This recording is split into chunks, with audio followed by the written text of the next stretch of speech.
Hi, and welcome to the Long Range Shooting and Custom Rifle Building podcast presented by Wolf Precision Incorporated, where we learn about and share long range shooting and custom rifle building. I am your host, Jamie Dotson, and welcome to the show.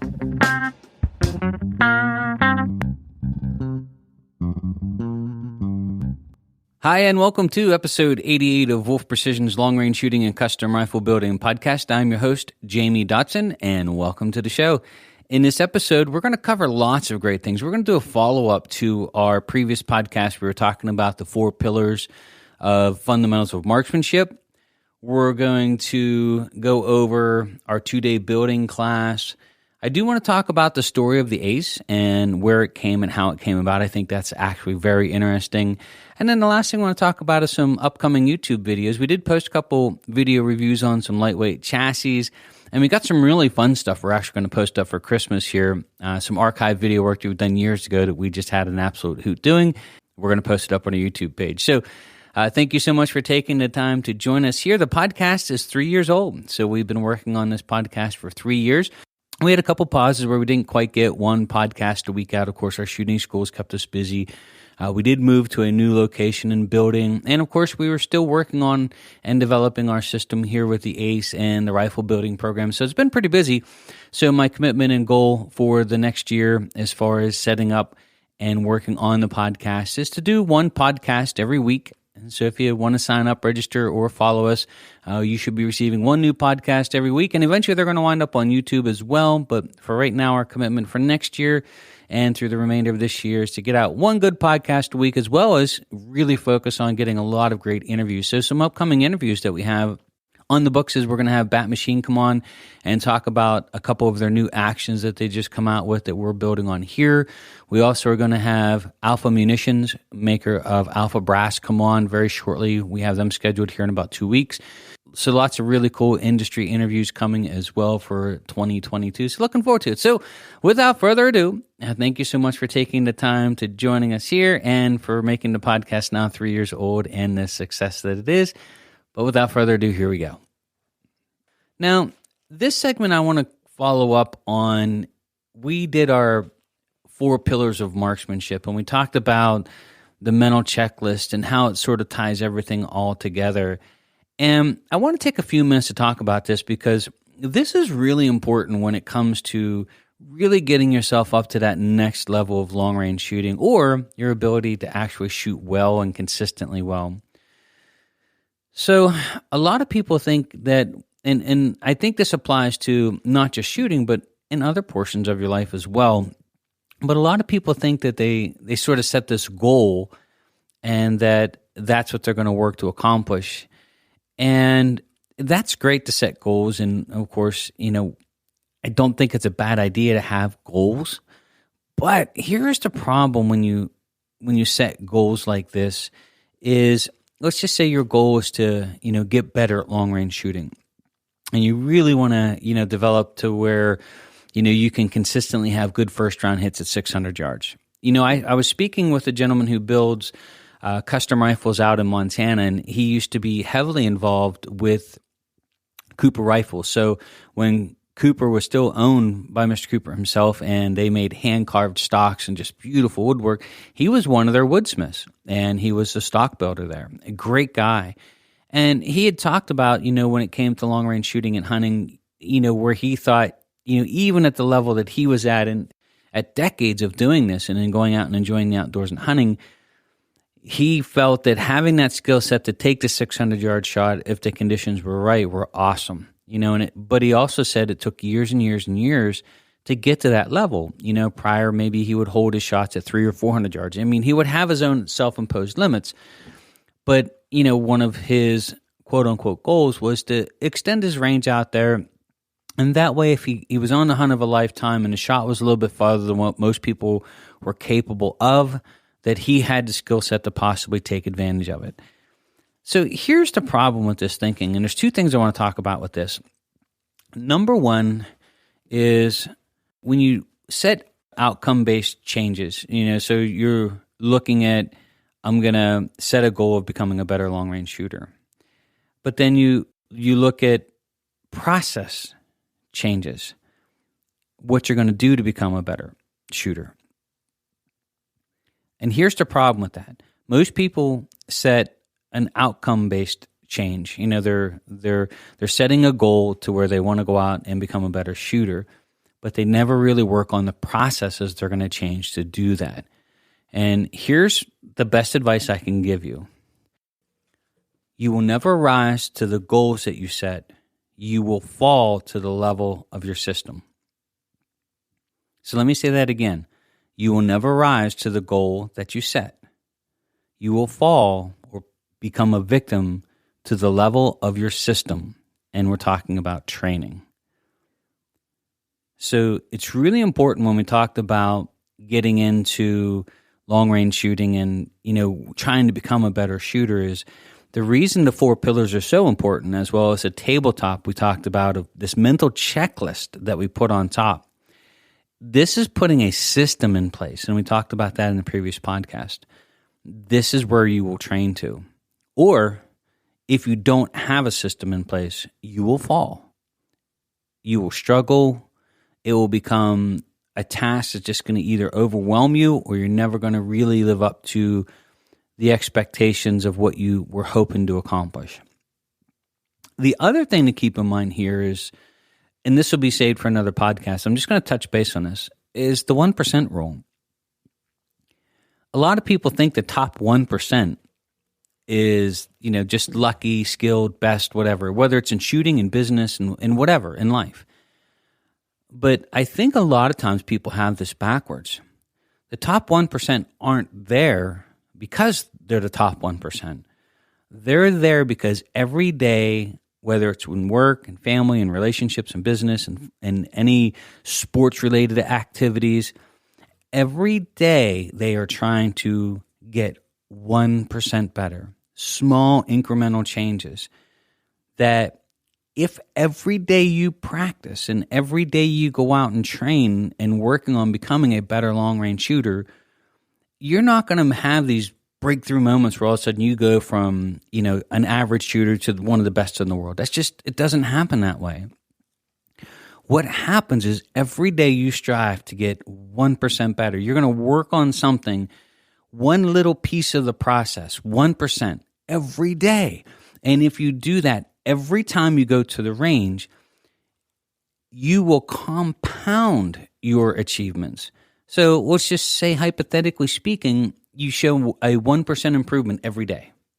In 365 days of training, you're not 1% better, 2% better, 5% better. You're 37 times better because it's a compounding thing. And so it's these little incremental things that you'll work on when you're training to become a better shooter that will pay the biggest dividends because they're going to keep building every time.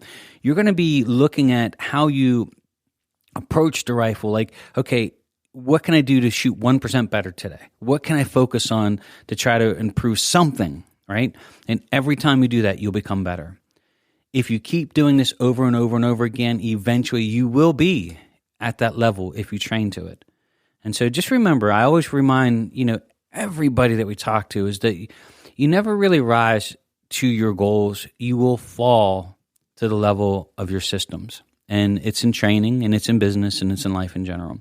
So I hope it helps a little bit, maybe tie the previous podcast back together a little bit on why we talk about having a system in place and why it's so important. And then maybe to go one step beyond that is don't just work with the system, but each time you're shooting and training, try to find something that you're going to say, hey, look, if I can just get 1% better at one thing today, that's your goal every day.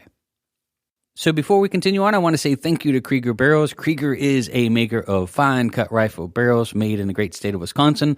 They are awesome people, great company, and make fantastic barrels. They have their new program, Krieger Direct. So if you're in a hurry or you need a barrel today, you can log on to KriegerDirect.com, look through their on-store inventory, order your barrel, and then have it in as little as 3 to 5 days. That is really awesome. So thank you so much for Krieger for supporting the show. Stop over to KriegerDirect.com. That's KriegerDirect.com today.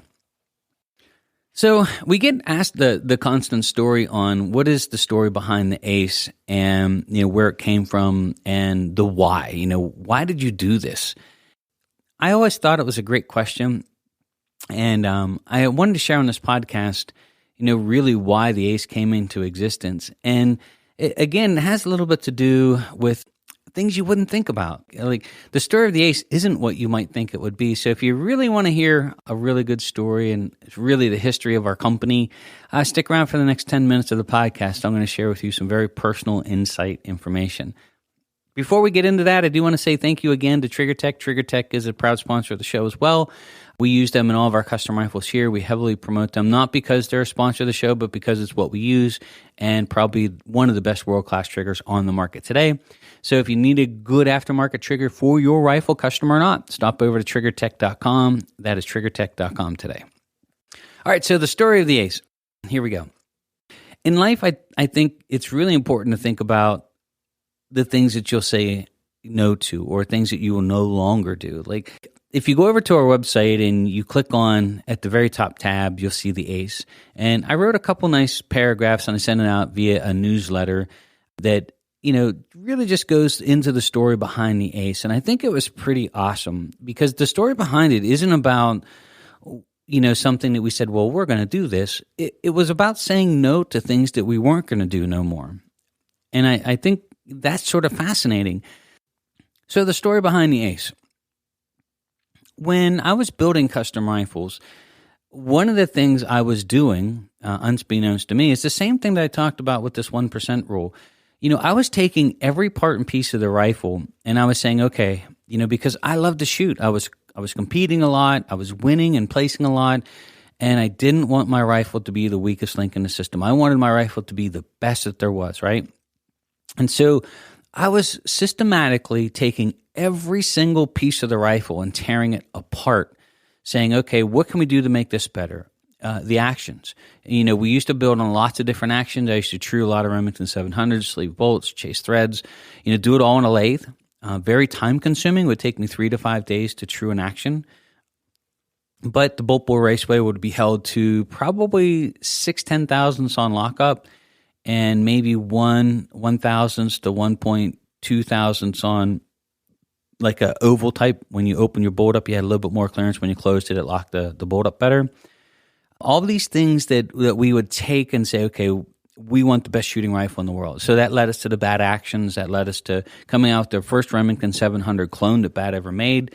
That was the original BTA. Then the BT came out, which is our hunting version, which is now the Igniter.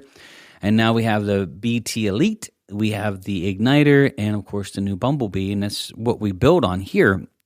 But because all the things that we know are important in the internal makings of the action, Bat does. The things that really make a difference. They sat down in their industry and they said, okay, what can we do to make every part of this action better, more accurate, more consistently, shooting and placing and winning and 1,000-yard and king of 2 mile and all these things. And they nailed it. Then all we had to do is ask, hey, can we get a 700 cloned version of this that we could bring into the tactical market? And of course, it turned into a project. So in 2012, the first prototype was here. I took it to the Allegheny Sniper Challenge that year, the first match I took it to, and won the 3-day match with it. And rain, dust, dirt, everything you can possibly throw at it. And in the end, won the match, which was really, really cool. Then we go into the barrel parts of it and learning, all the differences that make a great shooting barrel. And again, we're looking for 1%, 1%, 1%, 1%, everything and anything that we can find. So when we're chambering barrels, the curvature of the bore is a big deal. Learning how to get a rifle to shoot beyond what the average gunsmith is capable of chambering or building that rifle to. A technique that we used is used by less than 1% of the gunsmiths in the country, and it's called spiders. Gordy Gritters does a great job of teaching this class. Gordy actually used my spiders that I made for our lathe here to do some seminars and webinars and things that he teaches, but the technique takes about 7 to 10 hours to chamber a barrel. And I know a lot of you guys are thinking like, there's no way, absolutely no way you're taking that long. And it would take several hours sometimes to dial it in, and we would dial it into 1/10,000ths, perfectly true to the throat. So we're using almost what's like 2 4-jaw chucks, one hold in the front of the barrel, one hold in the rear, and we was dialing it out 3-dimensionally to have a perfectly straight throat. So this is how we built rifles. And then, of course, we used Krieger barrels, which is, top of the line barrel and had the least amount of deflection in the barrel. Again, 1%, 1%, 1%. They cryogenically treated their barrels if they were needed. They paid attention that there wasn't a lot of stress put into the barrels. So all these things, again, advantage, advantage, advantage, advantage. When the barrels are heating up or shots aren't walking, if the steel has stress in it, they're de-stressing it by cryogenically treating the barrel. All these things. And same thing when you get into triggers, same things when you get into stocks and talking about the different materials, and I did podcasts where we talked about stocks and we said, okay, here's why we use this and here's why we don't use that. And again, it's that 1% thing. We're not looking for average. We're looking for these small competitive advantages that just take everything up just a little bit, just a little bit, just a little bit, but collectively starts to make a huge, huge difference. And when we got to the chambering part, here's where the ace was born. I had hired a couple people over the course of the years. And now keep in mind, I'm very blessed that I loved machining. I really do. The art of it, I think, is what really fascinated me the most is, learning how to make my own tools. I sharpened and made my own tools from high-speed steel. Learning how to machine tocks. It's really cool if you're really into the art of machining that the machine, through its noises and vibrations and harmonics and all these things, is telling you how it's cutting and how everything's working. And, there is an art to being able to make a pass on a piece of steel and take off 1/1000ths. It's really cool. I enjoyed that. The problem was, even though I enjoyed it and became obsessed with it and became very good at it and was surrounded by people who were just awesome at taking the time to keep helping me get better, the problem was I couldn't train anybody to do what I do. So I went down to Montgomery Community College and took some LE courses years and years and years and years ago, right?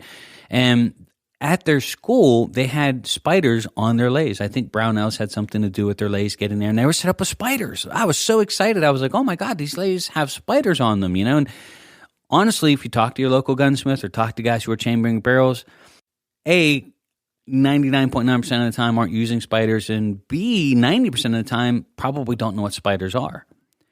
And the reason being is they're very time consuming, they're very hard to learn to master, but it makes fantastic shooting, rifle. So I went down there, and the lead instructor for the school, so I had to set a chamber forward and a 308 and all this other stuff, and the lead instructor for the school, I said to him, hey, do you care if I use spiders? These things have spiders. And he goes, oh, we don't teach that here. And I was like, well, that sort of sucks, And I said, hey, do you care if I use it, though, to build my rifle? And he sort of blew me off. He was like, yeah, whatever.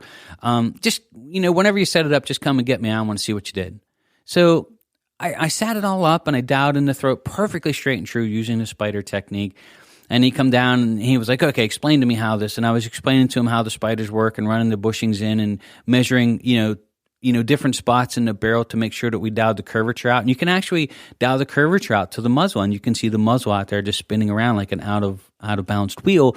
And then he was like, wow, we don't teach that here. And I was like, I just didn't understand why, Now, I know it's very time consuming. I know it's very hard because you've got to look at the barrel from two different directions on how you're moving it and how it's moving the inside. So mentally it's taxing, but I just was like, wow, you're a gunsmith in college and you're not teaching students that they could actually cut a perfectly straight throat. Instead, you're teaching them the easiest way to just put a 3-jaw chuck in, dial off the inside or the outside, whatever, and then use the floating reamer and you're good. And it couldn't be further from the truth. As you're doing that, as you're running that reamer into the barrel, you're starting to cut a crooked throat because the curvature of the bore starts to walk the rifling away at an angle, leading to a crooked throat and crooked throat steel accuracy. There were some bench rest books written years ago that said for every 1/1000th that your throat is off, could open your groups up at 100 yards, 1/10 of an inch. Now, that's not your shooting abilities. That's the rifle, right? So imagine the average custom rifle is 3 to 7 thousandths off right out of the gate. And the average factory rifle can be 7 to 10.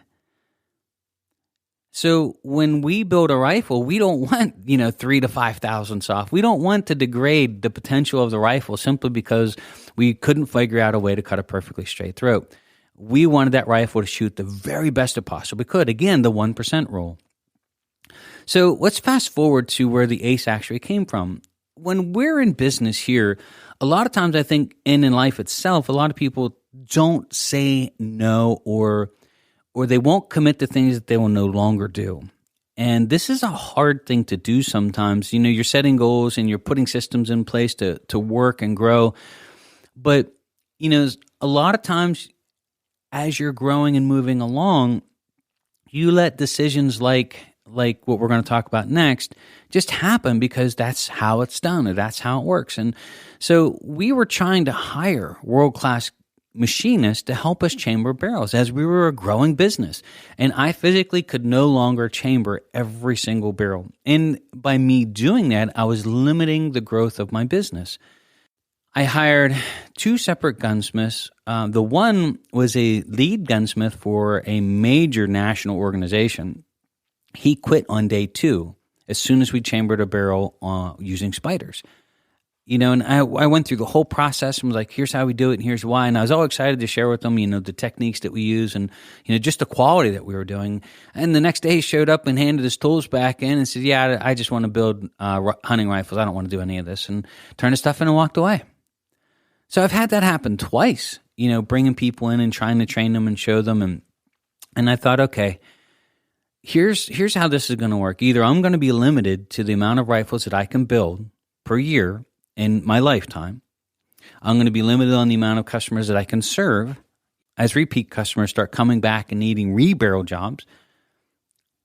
Or we're going to have to hire and train world-class machinists. And I made a decision right there. Sometimes it's more important to make the decisions of the things that you're not going to do than the things that you are going to do. And I made a decision that my business was not going to depend on the quality and craftsmanship of having people here trained and learning how to chamber rifle barrels with spiders. Because most gunsmiths don't want to do it. Most machinists aren't at that level that they could do it. And I wasn't going to put my business at risk or stop the growth of my business simply because that was the limiting factor.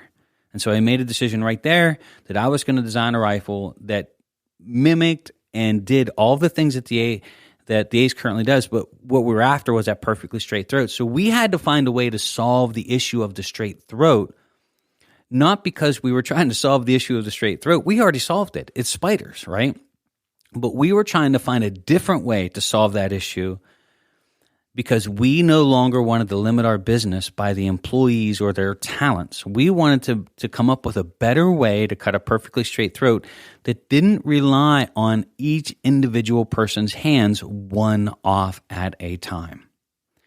Now, it took a while. You're thinking like, how can this possibly be done? There's no way to fast track or to accomplish this to remove the human element as far as here, hiring multiple gunsmiths. If you can picture like a machine shop with 5 machines running and 5 gunsmiths chambering barrels one at a time, how do we not do that anymore?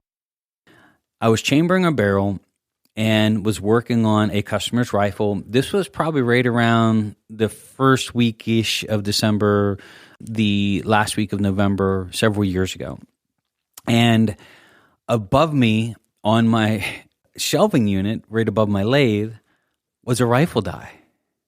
And the lights just went completely off in my head, like, oh my God, what if we don't cut the chamber into the barrel? What if we attach it? And that way, the only thing we cut into the barrel is the throat in the straightest portion. So we could do it in a very high-end CNC without the curvature of the bore affecting it. So we're only making a very shallow cut in the straightest portion, the throat, and then we machine the chamber and attach it afterwards. And then by Christmas Eve that year, we were shooting our first 308. Now, the last several years, we worked really hard we had Gen 1, Gen 2, now, of course, Gen 3, which is reusable.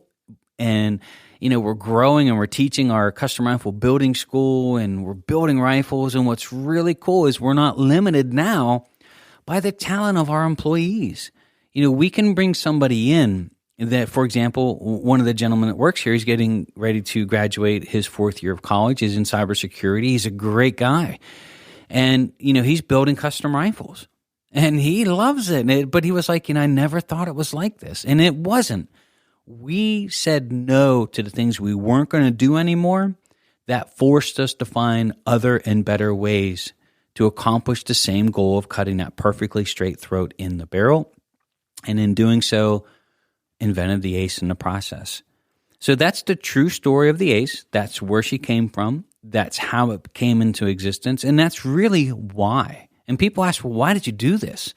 Well, it wasn't to make the ace. We weren't setting out to say we're going to, make a chamber separate of the barrel.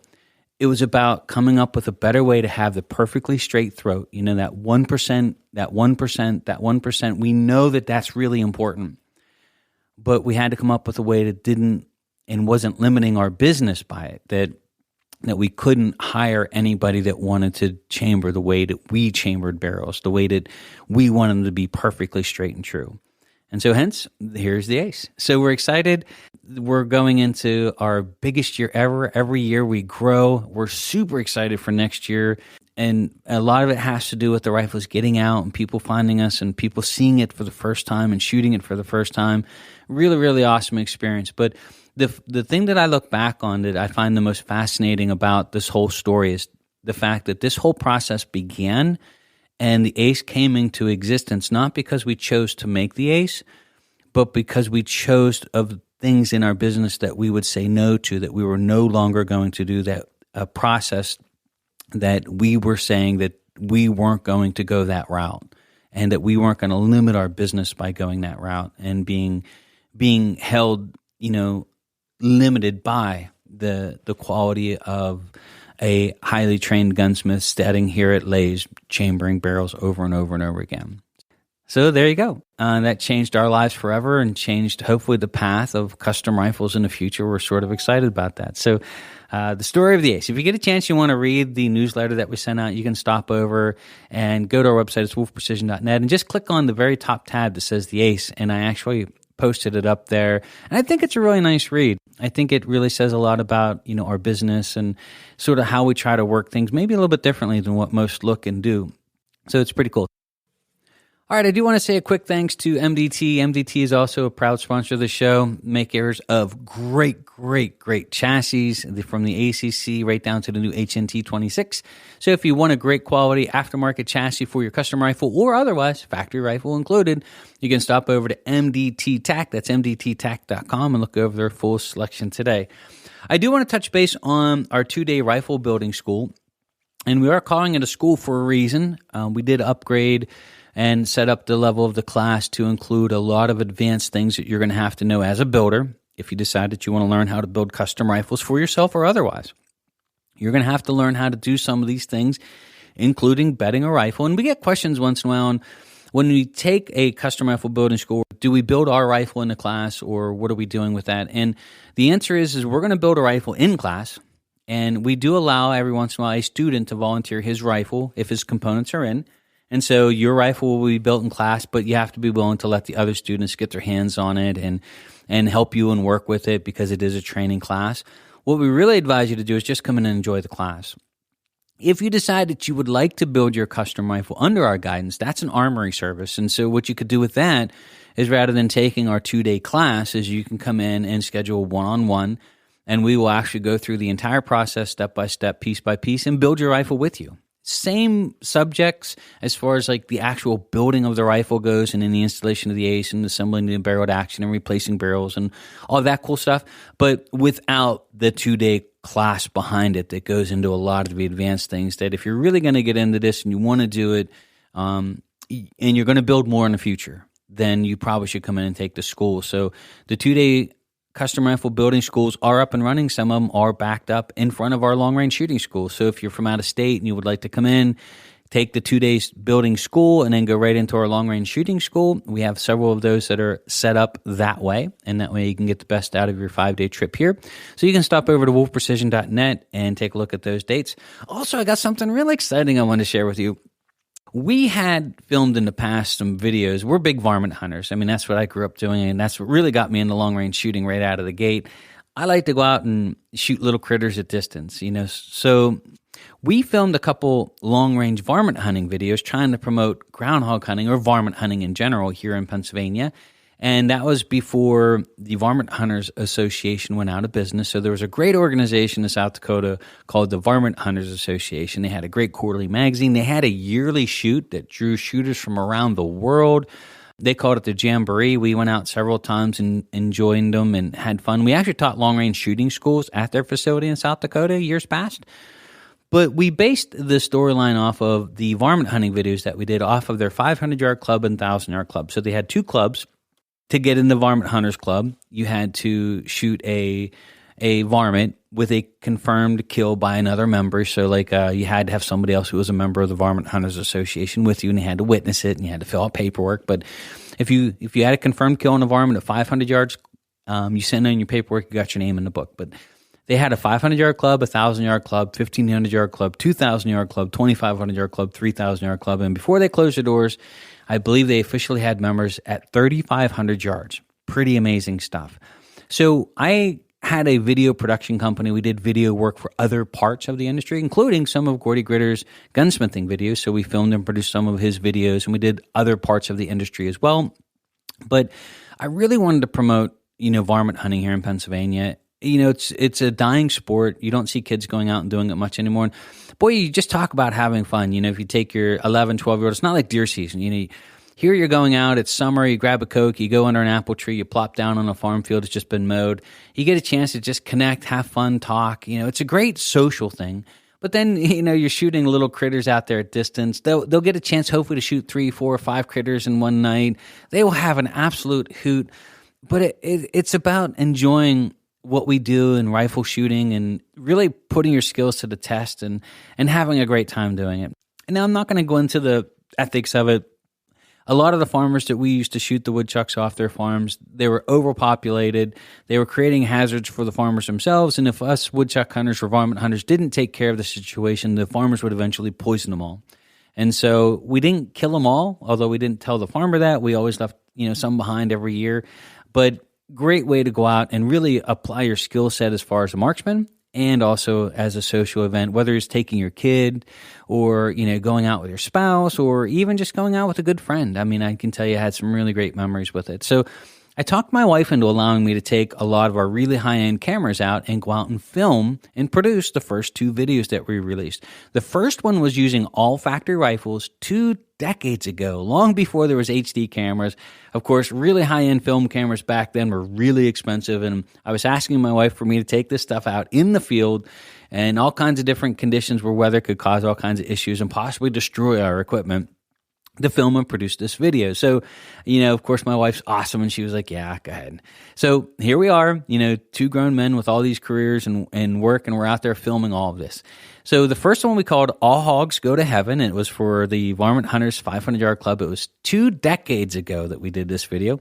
It was sold through Mid-South Shooter Supply. It was reviewed by Varmint Owls. It was sold by Pacific Tool and Gauge, which is really cool. And then we did a second follow-up video to that called, of course, All Hogs Go to Heaven 2, and that was filmed in HD with a Schneider doubling lens, and it was still before digital. So we were still using tape, if you can imagine that. But, of course, much, much better quality lenses, much better quality.